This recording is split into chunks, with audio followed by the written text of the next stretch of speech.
ಒಬ್ಬೊಬ್ಬ ಒಂದೊಂದು ಸಾವಿರ ಕೋಟಿ ಸಂಪಾದನೆ ಮಾಡ್ತಾನೆ. ಕಳೆದ 15 ವರ್ಷಗಳಿಂದ ಯಾರೆಲ್ಲ ಟೌನ್ ಪ್ಲಾನಿಂಗ್ ಇಲಾಖೆಯಲ್ಲಿ ಕೆಲಸ ಮಾಡಿ ನಿವೃತ್ತಿ ಆಗಿದ್ದಾರೋ, ವಿಆರ್ಎಸ್ ಪಡ್ಕೊಂಡಿದ್ದಾರೋ ಅವರ ಬಗ್ಗೆ ಸ್ವಲ್ಪ ಚೆಕ್ ಮಾಡಿದ್ರೆ ಇಡೀ ಹಗರಣ ಹೊರಗೆ ಬರುತ್ತೆ. ಇವರು ಬೆಂಗಳೂರಿನ ಎಲ್ಲ 5 ಸ್ಟಾರ್ ಕ್ಲಬ್, 5 ಸ್ಟಾರ್ ಹೋಟೆಲ್ಗಳು ಈ ಎಲ್ಲದರಲ್ಲೂ ಸಹ ಮೆಂಬರ್ಗಳಾಗಿರ್ತಾರೆ. ಈಗ ರೇಡ್ ಆಗಿರುವ Murali BDA town planning officer, ಆತನ ಆಸ್ತಿ ಲೆಕ್ಕಕ್ಕೆ ಇಲ್ಲ. ಕೋಟಿ ಕೋಟಿ ಕೋಟಿ ಆಸ್ತಿ ಮಾಡಿದ್ದಾನೆ, ಸಾವಿರಾರು ಕೋಟಿ ಆಸ್ತಿ ಮಾಡಿದ್ದಾನೆ.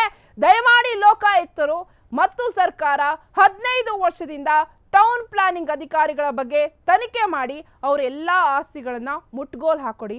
ಈ ಕಳ್ಳನ ಮಕ್ಕಳನ್ನ ಫಸ್ಟ್ ಜೈಲಿಗೆ ಕಳಿಸಿ, ಅರೆಸ್ಟ್ ಮಾಡಿ ಒಳಗೆ ಹಾಕಿ. ಇವರೆಲ್ಲರೂ ಲಕ್ಷ ಸಾವಿರ ಕೋಟಿಗೆ ಬೆಲೆ ಬಾಳುವಂಥವ್ರು.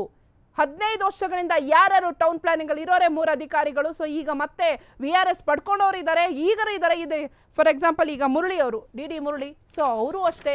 ಸೊ ಹೀಗಾಗಿ ಇವ್ರನ್ನ ಫಸ್ಟ್ ತನಿಖೆ ಮಾಡಿ. ಇವರೆಲ್ಲ ಕೋಟಿ ಸಾವಿರಾರು ಕೋಟಿಗೆ ಬೆಲೆ ಬಾಳೋರು. ಇವರ ಆಸ್ತಿ ಕೇಳಿದ್ರೆ ಅಬ್ಬಬ್ಬ ತಲೆ ಕೆಡುತ್ತೆ. ಸೊ ಫಸ್ಟ್ ಇವ್ರನ್ನ ಅರೆಸ್ಟ್ ಮಾಡಿ ಒಳಗೆ ಹಾಕಿ.